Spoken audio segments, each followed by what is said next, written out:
Hello dear students, स्वागत है आप सभी का हमारे यूट्यूब चैनल कोटड़ा क्लासेस पर। जैसा कि आप सभी जानते हैं, अभी हमारे यूट्यूब चैनल पर एक शेयर मार्केट से रिलेटेड वीडियो सीरीज़ चल रही है और उसी वीडियो सीरीज़ का ये पार्ट 4 है, भाग 4 है, जिसमें अपन शेयर मार्केट के बारे में पूरा डिटेल से पढ़ रहे हैं। और आज आप सभी जानते हैं, मैं आपका टाइम ख़राब नहीं करूंगा, आज आप सभी जानते हैं कि मैं आज क्या पढ़ूंगा। मैं आज आपको इस वीडियो में पूरा म्यूचुअल फंड्स के बारे में पढ़ूंगा कि म्यूचुअल फंड्स क्या होते हैं, म्यूचुअल फंड्स कितने प्रकार के होते हैं, म्यूचुअल फंड्स होते क्या है, SIPs क्या होती है।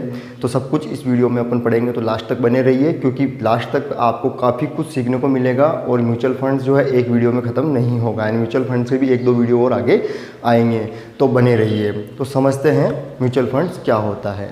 तो देखिए, सबसे पहले मैं आपको थोड़ा सा पीछे ले जाऊंगा कि आप शेयर मार्केट में इन्वेस्ट करने जब आप जाते हैं, यानी शेयर मार्केट में जब आप इन्वेस्ट करते हैं, तब आपके पास 2 विकल्प होते हैं, 2 ऑप्शन होते हैं। मतलब आप 2 ऑप्शन से ही शेयर मार्केट में किसी भी तरह से इन्वेस्ट कर सकते हैं। 2 ऑप्शन कौन कौन से होते हैं? डायरेक्ट इन्वेस्ट और इनडायरेक्ट इन्वेस्ट। तो अब आप सर ये कहेंगे कि सर ये क्या होता है डायरेक्ट इन्वेस्ट और इनडायरेक्ट इन्वेस्ट? तो मैं आपको बताता हूँ। डायरेक्ट इन्वेस्टमेंट का मतलब तो ये होता है कि आप डायरेक्ट गए, है ना, DP के पास, डिपॉजिटरी पार्टिसिपेंट्स के पास गए, किसी भी कंपनी के पास, और उस कंपनी के पास जाके उसकी एप्लीकेशन में जाके आपने जो है डीमैट अकाउंट और ट्रेडिंग अकाउंट ओपन करवाया और आप सीधे जाके अपना काम कर रहे हैं, शेयर परचेज सेल कर रहे हैं, आप खुद उस चीज़ को मैनेज कर रहे हैं, है ना। तो उसको बोला जाएगा डायरेक्टली इन्वेस्टमेंट, यानी डायरेक्ट आप अपना काम खुद कर रहे हैं, किसी के भरोसे आपने नहीं छोड़ा है। तो ये होता है डायरेक्ट इन्वेस्टमेंट। डायरेक्ट इन्वेस्टमेंट तभी सही रहता है, जैसा मैं पिछले वीडियो में बता चुका हूँ आपको, कि आपको पूरा नॉलेज हो, पूरी ट्रेनिंग हो, शेयर मार्केट के बारे में आप जानते हो, कंपनियों के बारे में आप जानते हो, मार्केट कैपिटलाइजेशन क्या होता है, पी रेशियो कैसे देखते हैं, बैलेंस शीट कैसे चेक करते हैं, सब कुछ आपको नॉलेज हो, तभी आप सीधा डायरेक्ट इन्वेस्ट करें। पर आप कहेंगे सर हम तो बिल्कुल नहीं जानते हैं क्या होता है मार्केट, नॉलेज नहीं है, तो फिर आपके लिए है इनडायरेक्ट इन्वेस्टमेंट, यानी द इनडायरेक्ट इन्वेस्टमेंट आपके लिए। इनडायरेक्ट इन्वेस्टमेंट में होता क्या है? इनडायरेक्ट इन्वेस्टमेंट सीधा सा है म्यूचुअल फंड्स। तो आगे अपन सीधा म्यूचुअल फंड्स पे। तो अगर आप सीधा इन्वेस्टमेंट नहीं कर सकते हैं तो फिर आपको म्यूचुअल फंड्स के थ्रू इन्वेस्ट करना है, उसको इनडायरेक्ट इन्वेस्टमेंट कहा जाएगा, क्योंकि उसमें आप सीधा आप जाके शेयर मार्केट में इन्वेस्ट नहीं करेंगे, आपको किसी प्रकार का डीमैट ट्रेडिंग अकाउंट ओपन करवाने की जरूरत नहीं है, इसके लिए आपको ऐसा कोई झंझट पालने की जरूरत नहीं है। तो समझते हैं म्यूचुअल फंड्स होते क्या है, इनडायरेक्ट इन्वेस्टमेंट होता क्या है। तो म्यूचुअल फंड्स में जैसा कि मैं आपको बता भी रहा था कि म्यूचुअल फंड जो है इनडायरेक्ट इन्वेस्टमेंट है। इनडायरेक्ट इन्वेस्टमेंट में म्यूचुअल फंड्स की AMCs होती है, यानी बहुत सारी कंपनियां हैं जो इस प्रकार का ये काम करती है। इनको कहा जाता है AMC। AMC मतलब होता है एसेट्स मैनेजमेंट कंपनी, है ना। आपकी जो एसेट्स है उसको ये मैनेज करती है, इसीलिए इनको AMCs कहा जाता है, म्यूचुअल फंड्स कंपनी को। तो आप टाइम खराब ना करते हो, सीधा मैं आपको बताता हूँ कि म्यूचुअल फंड्स क्या होते हैं। देखिए, जैसा मैं अभी आपको थोड़ा थोड़ा बता भी रहा था कि अब आप नॉलेज नहीं है शेयर मार्केट का, अब आप शेयर मार्केट में जाके सीधा इन्वेस्ट नहीं कर पा रहे हैं, तो आप इन कंपनियों के पास जाएंगे और ये कंपनियाँ क्या करती है कि अपना एक फंड मैनेजर, है ना, आपके जो पैसा है उस पैसे को मैनेज करने के लिए एक मैनेजर बिठाती है, फंड मैनेजर। तो एक फंड मैनेजर अपॉइंट करती है और उस फंड मैनेजर का ये काम होता है कि आपसे पैसा लेंगे और उस पैसे को शेयर मार्केट में इन्वेस्ट करेंगे। तो ये इन्वेस्ट करते हैं, फंड मैनेजर का ये काम होता है कि वो पैसे को आपको इन्वेस्ट करता है। अब फंड मैनेजर जो होते हैं वो बड़े एक्सपर्ट होते हैं, उनको शेयर मार्केट का काफ़ी नॉलेज होता है, 20, 25, 30, 40 सालों से शेयर मार्केट के अंदर हैं, है ना, और उनका रोज़ का यही काम है शेयर मार्केट का। तो उनको काफ़ी नॉलेज होता है, उनको पता होता है कि भाई कौन सी कंपनी ऊपर जाएगी, कौन सी नीचे जाएगी, किसका क्या है, तो वो आपके पैसे को सही तरीके से इन्वेस्ट करते हैं। तो इसे कहते हैं म्यूचुअल फंड्स। यानी म्यूचुअल फंड्स को जो आप पैसा देते हैं तो वो आपका पैसा शेयर मार्केट में ही लगाएंगे, लेकिन अब आपका कोई झंझट नहीं है, आपने म्यूचुअल फंड्स को पैसे दे दिए, अब वो आराम से आपके पैसे को अच्छी अच्छी कंपनियों में इन्वेस्ट करेंगे और आपको एक अच्छे रिटर्न का वादा करते हैं। लेकिन आप ध्यान दीजिए, mutual funds are subject to market risk, है ना। म्यूचुअल फंड्स जो है वो मार्केट रिस्क के ऊपर निर्भर करता है। अब वो कंपनियां, म्यूचुअल फंड्स वाली कंपनियां आपको कहेगी तो है कि हम आपको इतना रिटर्न देंगे, 10%, 15%, 20% सालाना रिटर्न हम देंगे, लेकिन वो 100% गारंटी के साथ नहीं होता है, वो एक तरह से अनुमान होता है। आपका रिटर्न कम भी हो सकता है, ज़्यादा भी हो सकता है, लेकिन आप यहाँ नुकसान में नहीं जाएंगे, इतना तो होता है कि आप नुकसान में नहीं जाएंगे। जैसे मान लीजिए आपने 1 लाख रुपया इन्वेस्ट किए तो अब 1 लाख से माइनस में नीचे नहीं जाएंगे, नेगेटिव आपका अमाउंट होने के चांसेस बहुत कम होते हैं, क्योंकि फंड मैनेजर को काफ़ी नॉलेज होता है, तो फंड को अच्छे ढंग से मैनेज करते हैं, अच्छी अच्छी कंपनियों में पैसा इन्वेस्ट करते हैं, इसलिए नेगेटिव तो नहीं जाएंगे। लेकिन जितना रिटर्न आप चाहते हैं उतना रिटर्न इनसे मिले नहीं मिले ये कोई गारंटी नहीं देंगे आपको, लेकिन आपके पैसों को अच्छी जगह इन्वेस्ट जरूर ये करेंगे। तो इसे कहते कहते हैं म्यूचुअल फंड्स। तो म्यूचुअल फंड्स कंपनियां क्या करती है, आपके पैसे को सही तरीके से इन्वेस्ट करती है और उसके बदले ये आपसे चार्जेस लेते हैं, कमीशन लेते हैं। उस कमीशन का पैसे से ही इनकी कमाई होती है, इनकी इनकम होती है। फंड मैनेजर बैठा हुआ है, उसको सैलरी देनी है, तो वो सैलरी कहाँ से देंगे, वो सैलरी आपके इसी चार्जेस के माध्यम से ही दिए जाएंगे। यानी जो आप इन्वेस्ट करेंगे तो इन्वेस्टमेंट का कुछ परसेंट, 1%, 1.5%, 1%, 1.5%, कहीं 2% भी होता है, वो काट लेंगे और उसके बाद इन्वेस्ट करेंगे। तो इसे कहा जाता है म्यूचुअल फंड, जिन्हें अपन कहते हैं एएमसीज यानी assets management company. Students, mutual funds के साथ साथ अब अपन ये देखते हैं साथ साथ ही कि एसआईपी क्या होती है। आप सभी जानते हैं कि म्यूचुअल फंड्स के साथ ही आपने एक नाम सबसे ज़्यादा सुना होगा कि एसआईपी। एसआईपी मतलब होता है सिस्टमेटिक इन्वेस्टमेंट प्लान। ध्यान दीजिए, क्या होता है सिस्टमेटिक इन्वेस्टमेंट प्लान। जैसे इसके नाम में आपको पता चल रहा होगा कि सिस्टमेटिक इन्वेस्टमेंट प्लान यानी आपका जो प्लान है, आपका जो इन्वेस्टमेंट है वो सिस्टमेटिक रूप से इन्वेस्ट किया जाएगा, तो इसे कहा जाता है एसआईपी। इसमें क्या होता है कि आप जब इन म्यूचुअल फंड्स कंपनियों के पास जाते हैं तो अपने यहाँ इनकी एप्लीकेशंस होती है, इनकी एप्लीकेशंस में आप अपना साइन अप करा लेते हैं। साइन अप कराने के बाद ये आपके एसआईपी के थ्रू आपके पैसे को इन्वेस्ट करते हैं। एसआईपी का मतलब होता है कि आपके मंथली या 2 महीने में या 6 महीने में, साल भर में आपको एक फिक्स अमाउंट इनको पे करना है और ये जो है आगे शेयर मार्केट में इन्वेस्ट करेंगे। वैसे इसमें मेन जो है वो मंथली होता है, मंथली आपके अकाउंट से पैसे कटेंगे। यानी आप 1000 रुपये की एसआईपी शुरू करेंगे तो 1000 रुपये पर मंथ आपको आपके अकाउंट से कटते जाएंगे। आप 2000 रुपये की एसआईपी की तो 2000 रुपये पर मंथ आपके अकाउंट से कटेंगे।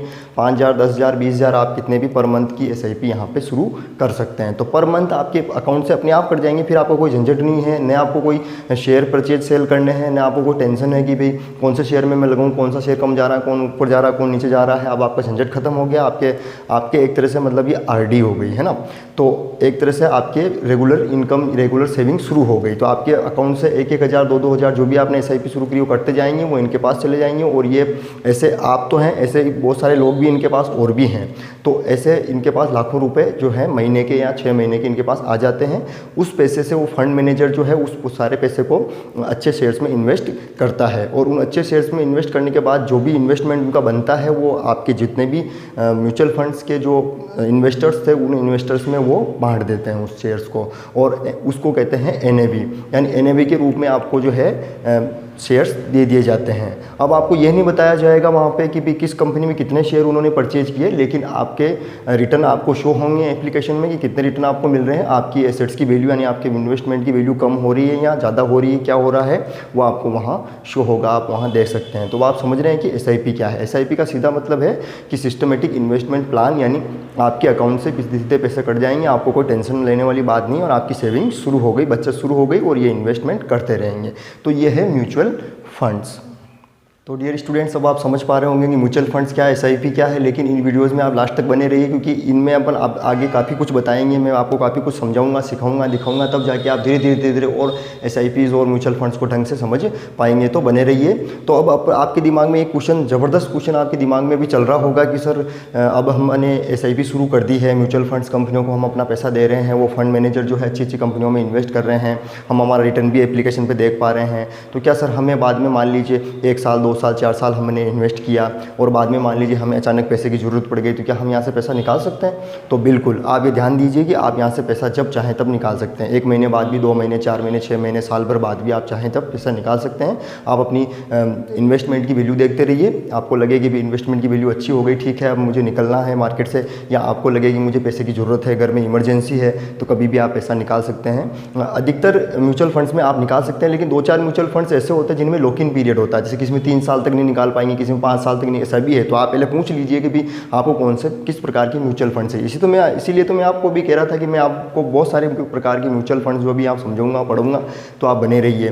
तो वैसे मोस्टली 90% जो है म्यूचुअल फंड्स में आप पैसा निकाल सकते हैं, लेकिन कुछ म्यूचुअल फंड्स में आपके लॉक इन पीरियड होता है, 2 महीने, 4 महीने, 6 साल, 2 साल का भी होता है, तो वहाँ तक आप पैसे नहीं निकाल पाएंगे। तो अब आप मेरी बात को अच्छे से समझ पा रहे होंगे कि म्यूचुअल फंड्स में एसआईपी में आप कैसे पैसे निकाल पाएंगे। लेकिन एक बात मैं आपको और बता दूं कि अगर आप म्यूचुअल फंड्स के थ्रू जो है, एसआईपी के थ्रू जो है आप इन्वेस्टमेंट कर रहे हैं, शेयर मार्केट में आ रहे हैं, तो फिर आप लॉन्ग टर्म लेके चलिए, क्योंकि लॉन्ग टर्म आप जब इन्वेस्ट करेंगे ना तभी आपका इन्वेस्टमेंट की वैल्यू बढ़ेगी। क्योंकि जो ये शेयर मार्केट के जो फंड मैनेजर होते हैं, म्यूचुअल फंड्स के जो फंड मैनेजर होते हैं, वो लॉन्ग टर्म इन्वेस्टमेंट को देखकर चलते हैं। वो ये देखते हैं कि ये कंपनी लंबे समय में 10 साल, 5 साल, 20 साल में कितना अच्छा अच्छा रिटर्न कमाएगी, उस कंपनी को देख के ही ये इन्वेस्ट करते हैं। और अपन ने क्या करते हैं 1 साल 2 साल बाद ही अपना पैसा निकाल देते हैं और फिर बाद में कहते हैं म्यूचुअल फंड में तो हमें रिटर्न मिले ही नहीं, तो वहाँ आपकी प्रॉब्लम आ जाती है। इसलिए आपको यहाँ पे पेशेंस बनाए रखना है। अगर आपका टारगेट 5 साल 10 साल का है, यानी 5 साल से ऊपर का है, तभी आप म्यूचुअल फंड्स के थ्रू जो है इन्वेस्टमेंट मार्केट में आइए, शेयर मार्केट में आइए। अगर आपका टारगेट खाली साल 2 साल का है तो फिर आप डायरेक्ट इन्वेस्ट कीजिए या फिर बैंक में एफडी कीजिए या आपको जहाँ मर्जी आए वहाँ इन्वेस्ट कीजिए। लेकिन अगर आप शेयर मार्केट में आना चाहते हैं और शेयर मार्केट में भी आप म्यूचुअल फंड्स के थ्रू इन्वेस्ट करना चाहते हैं तो आप लॉन्ग टर्म इन्वेस्टमेंट, लंबे समय के इन्वेस्टमेंट को लेकर रहिए ताकि आपको अच्छा रिटर्न मिले। तो अब टाइम ना खराब करते हुए अब अपन सीधा आगे बढ़ते हैं और अब अपन ये देखते हैं कि म्यूचुअल फंड्स कितने प्रकार के होते हैं। वैसे म्यूचुअल फंड्स तो बहुत से प्रकार के होते हैं, लेकिन मैं आपको एक एक करके जो है जो मेन है वो पहले मैं पढ़ाता हुआ चलूँगा, धीरे धीरे स्टेप बाय स्टेप अपन आगे बढ़ते जाएंगे। तो देखिए, सबसे पहले मैं म्यूचुअल फंड्स लेता हूँ, उसका नाम है equity mutual fund. Equity mutual fund है ना, जैसे इसके नाम से ही पता चल रहा है आपको, इक्विटी म्यूचुअल फंड्स मतलब ये जो म्यूचुअल फंड्स होंगे, ये जो म्यूचुअल फंड्स कंपनियां होगी वो आपका पैसा जो है इक्विटी में लगाएंगे, यानी शेयर्स में लगाएंगे। इक्विटी शेयर्स यानी शेयर्स में आपका पैसा लगाएंगे, डिबेंचर में, एफडी में, इधर उधर बॉन्ड में पैसा नहीं लगाएंगे। क्योंकि आगे डिबेंचर आगे के जब आप म्यूचुअल फंड्स और पढ़ेंगे तो आप समझ पाएंगे कि भाई कौन कौन से बॉन्ड में पैसा कहाँ कहाँ क्या लगाते हैं। तो ये आपका पैसा जो सीधा शेयर मार्केट के अंदर शेयर कैपिटल में ही लगाएंगे, बॉन्ड डिबेंचर में नहीं लगाएंगे, इसलिए इनका नाम होता है इक्विटी म्यूचुअल फंड्स। अभी इक्विटी म्यूचुअल फंड्स भी बहुत सारे प्रकार के होते हैं। इसमें अपन लेते हैं फर्स्ट नंबर पे large cap fund. Large cap fund, ठीक है। अब आप समझ रहे होंगे सर ये तो लार्ज कैप का मतलब क्या होता है। तो पहले लार्ज कैप समझाने से पहले थोड़ा सा मैं आपको पीछे लेके चलूँगा। पहले अपन मतलब समझेंगे मार्केट कैपिटल का, यानी मार्केट कैप का मतलब समझेंगे, क्योंकि इसके बिना आप आगे समझ नहीं पाएंगे। मार्केट कैप की वैसे फुल फॉर्म होती है मार्केट कैपिटलाइजेशन या मार्केट कैपिटल। इसका मतलब ये होता है कि आपकी मार्केट में, आपकी कंपनी की मार्केट में कितनी कैपिटल है। मार्केट कैपिटल यानी मार्केट में कितनी कैपिटल है। इसको मैं थोड़ा सिंप्लीफाई करके सरल तरीके से आपको समझाता हूँ। इसके लिए आपको क्या करना पड़ेगा कि आपने मार्केट में कितने शेयर इशू किए हैं, यानी आपकी कंपनी ने मार्केट में कितने शेयर इशू किए हैं, उस शेयर इशू जो आपने किए हैं उस शेयर इशू से आपको मल्टीप्लाई करना होगा, गुणा करना होगा आपके एक शेयर की वैल्यू को। तो आ जाएगी आपके क्या, मार्केट कैपिटलाइजेशन, यानी मार्केट कैप आ जाएगा कि आपकी कंपनी कितनी बड़ी है। जितना ज़्यादा आपके मार्केट कैपिटल होगा उतनी ही आपकी बड़ी कंपनी होगी, और जितना कम आपके मार्केट कैपिटल होगा उतनी ही आपकी छोटी कंपनी होगी। तो मैं थोड़ा सा आपको इसको समझाता हूँ। जैसे मान लीजिए आपकी कंपनी ने 100 करोड़ रुपए के शेयर इशू किए हैं। 100 करोड़ रुपए के शेयर जो है मार्केट में इशू किए हैं, और एक शेयर की वैल्यू अभी मार्केट में 150 रुपये चल रही है, यानी 150 रुपये 150 रुपये आपके एक शेयर की वैल्यू मार्केट में चल रही है। तो आप इसको गुणा कर लीजिए, यानी जितने शेयर आपने इशू किए 100 करोड़, उसको एक शेयर की वैल्यू से गुणा मल्टीप्लाई कर दीजिए। तो आप जब गुणा करेंगे तो ये आपको प्राप्त होगा लगभग 15,000 करोड़ रुपये।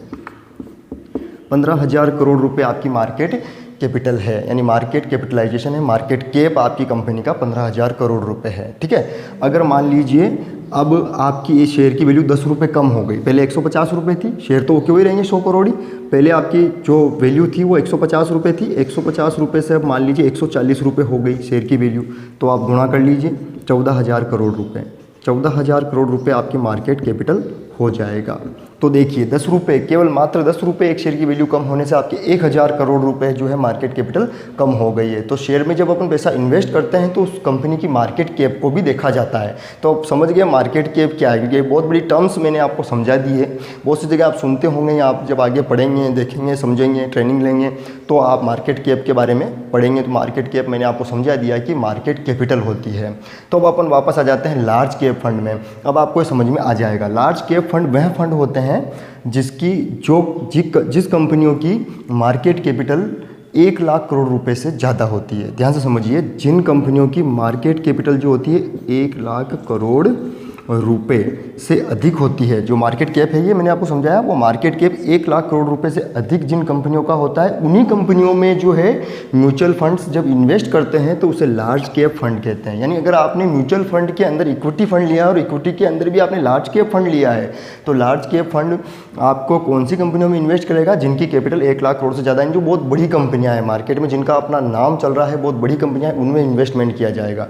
तो आप समझ पा रहे हैं कि इतनी बड़ी कंपनियों में इन्वेस्ट किया किया जाएगा तो आपका जो रिस्क है वो कम हो जाता है, क्योंकि ये बड़ी कंपनियां पहले से मार्केट में इस्टेब्लिश्ड है, बहुत अच्छा प्रॉफिट कमा रही है, तो आपका रिस्क कम हो जाता है, इनके शेयर की वैल्यू एकदम से धड़ाम से नीचे नहीं आएगी, है ना। तो आपका रिस्क बहुत यहाँ पे कम हो जाता है, लेकिन आपको रिस्क कम होने के साथ साथ यहाँ पे रिटर्न भी कम मिलेगा, क्योंकि इन कंपनियों में एकदम से जंप नहीं आता, एकदम से इनकी शेयर की वैल्यू नहीं बढ़ती, धीरे धीरे बढ़ती है। एक तो ये कारण है, और दूसरा कारण क्या है कि ये कंपनियां ग्रोथ कर चुकी होती है, क्योंकि ये तो बहुत बड़ी कंपनियां पहले ग्रोथ कर चुकी होती है, तो अभी आगे ग्रोथ करने की इनकी संभावना कम होती है, तो इनके शेयर की वैल्यू इसीलिए धीरे धीरे बढ़ती है। तो अगर आपको रिस्क कम चाहिए अपने पैसे पर तो आप लार्ज कैप फंड लीजिए। तो ध्यान दीजिए, अगर आपको रिस्क आपके पैसे पर कम चाहिए तो आप लार्ज कैप फंड वाली कंपनियां, लार्ज कैप फंड वाले म्यूचुअल फंड्स ही आप सेलेक्ट कीजिए और उसी म्यूचुअल फंड्स में आप इन्वेस्ट कीजिए, पर आपका रिटर्न थोड़ा यहाँ पे क्या होगा, कम होगा। ठीक है, तो आप समझ पा रहे हैं लार्ज कैप फंड क्या है ना।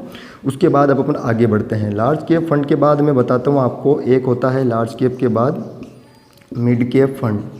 मिड कैप फंड का मतलब होता है, जैसा नाम से पता चल रहा है, मिड मतलब मीडियम, यानी ये इतनी बड़ी कंपनियों में इन्वेस्ट नहीं करते हैं। मिड कैप फंड जो होते हैं वो 5,000 करोड़ रुपए, ध्यान से देखिए, 5,000 करोड़ रुपए से लेकर 1 लाख करोड़ रुपए तक वाली कंपनी में इन्वेस्ट करते हैं, 1 लाख करोड़ रुपए तक।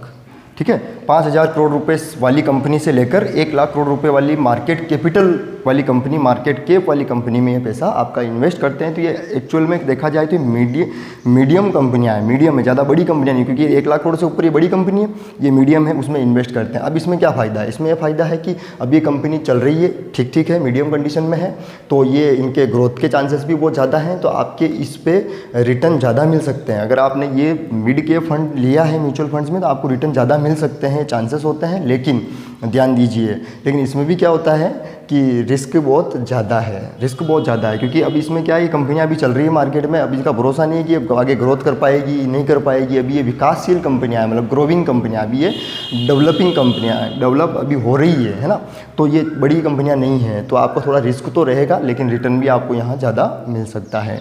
तो आप जिस प्रकार का म्यूचुअल फंड सेलेक्ट करेंगे उसी प्रकार की कंपनियों में वो म्यूचुअल फंड मैनेजर जो है इन्वेस्ट करेगा। अगर आपको लार्ज कैप चाहिए तो लार्ज कैप आप ले सकते हैं, अगर आपको मिड कैप चाहिए तो आप मिड कैप ले सकते हैं। उसके बाद तो लीजिए स्टूडेंट्स, अब अपन इसका तीसरा भाग पढ़ते हैं, नंबर 3। तीसरे नंबर पे अपन लेते हैं मिड कैप के बाद small cap fund. Small cap fund यानी जैसा नाम से पता चल रहा है, स्मॉल कैप यानी ये छोटी कंपनियों में, और जो इससे भी छोटी है मिड कैप से, उन कंपनियों में आपके पैसे को इन्वेस्ट करते हैं। तो कितनी छोटी होती है, तो 5,000 करोड़ रुपए तक, 5,000 करोड़ रुपए तक मार्केट कैप वाली कंपनियों में ये आपके पैसे को इन्वेस्ट करते हैं। तो अब आप समझ पा रहे हैं कि ये बहुत छोटी कंपनियां हैं, तो इसमें आपका जो रिस्क है वो बहुत ज़्यादा रहेगा, बहुत ज़्यादा रिस्क रहेगा आपके पैसे के ऊपर, आप बहुत बड़ा रिस्क ले रहे हैं, क्योंकि अभी बहुत छोटी कंपनियां, अभी तो स्टार्टअप है, अभी तो कंपनियां मार्केट में आई है, क्या पता ये ग्रो कर पाएगी नहीं कर पाएगी, क्या पता है नुकसान में चली जाएगी, लॉस में चली जाएगी, आपका पैसा भी डूब सकता है।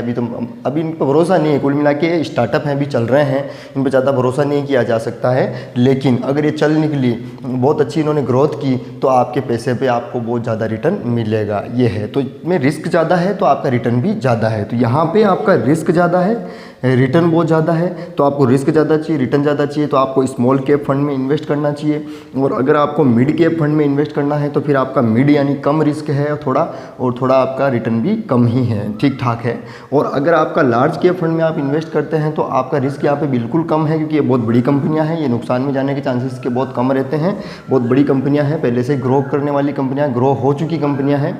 तो ये लार्ज कैप फंड में अगर आप इन्वेस्ट करते हैं तो आपका रिस्क तो कम रहता है, लेकिन आपको रिटर्न के चांसेस भी कम मिलते हैं। तो डियर स्टूडेंट्स, अब आप समझ पा रहे हैं कि इक्विटी म्यूचुअल फंड्स जो हैं ये 3 प्रकार के हैं, ये आगे भी और 2-3 प्रकार और हैं, लेकिन अब आप समझ रहे हैं कि ये वीडियो काफ़ी लंबा हो रहा है, तो आगे के जितने भी प्रकार हैं, ध्यान से सुनिए, अब आपकी आगे के जितने भी प्रकार हैं वो अब अपन नेक्स्ट वीडियो में लेंगे। और नेक्स्ट वीडियो में मैं आपको ये भी बताऊंगा कि आपको कौन से म्यूचुअल फंड्स में इन्वेस्ट करना चाहिए, म्यूचुअल फंड इन्वेस्टमेंट करते समय आपको किन किन बातों का ध्यान रखना चाहिए, आपको इन्वेस्टमेंट करना चाहिए या नहीं करना चाहिए, ये मैं सब कुछ आपको नेक्स्ट वीडियो में बताऊँगा। तो चलिए मिलते हैं फिर अगले वीडियो में, तब तक के लिए जय हिंद।